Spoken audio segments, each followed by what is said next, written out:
యస్య స్విరదవక్త్రాఢ్యా పారిషత్యా పరస్తతం విఘ్నం నిఘ్నంతి సతతం విశ్వక్సేనం తమాశ్రయే.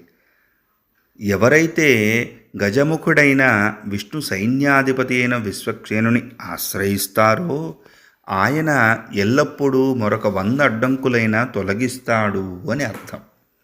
విశ్వక్సేనుడు విష్ణుగణాలకు అధిపతి, విఘ్నేశ్వరుడు శివగణాలకు అధిపతి.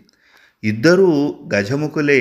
కాకపోతే విఘ్నేశ్వరుడు ఏకదంతుడు, విశ్వక్సేనుడు ద్విదంతుడు. వైష్ణవ ఆలయాల్లో విశ్వక్సేనుణ్ణి పూజిస్తారు.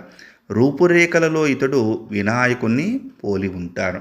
వైష్ణవ ఆలయాల్లో పారాయణం చేసే విష్ణు సహస్రనామ స్తోత్రంలో మొదటి శ్లోకమైన శుక్లాంబరధరం అనే శ్లోకం తర్వాత రెండవ శ్లోకంగా యస్య స్విరద వక్త్రాద్య అనే శ్లోకాన్ని పారాయణం చేస్తారు.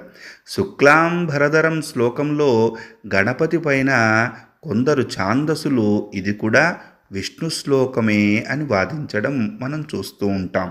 ఎందుకంటే శుక్లాంబరధరం విష్ణుంలో విష్ణుమని ఉంది కదా అని వారి అభిప్రాయం. కానీ ఈ శ్లోకంలో విష్ణు అంటే సర్వవ్యాపకుడని అర్థం.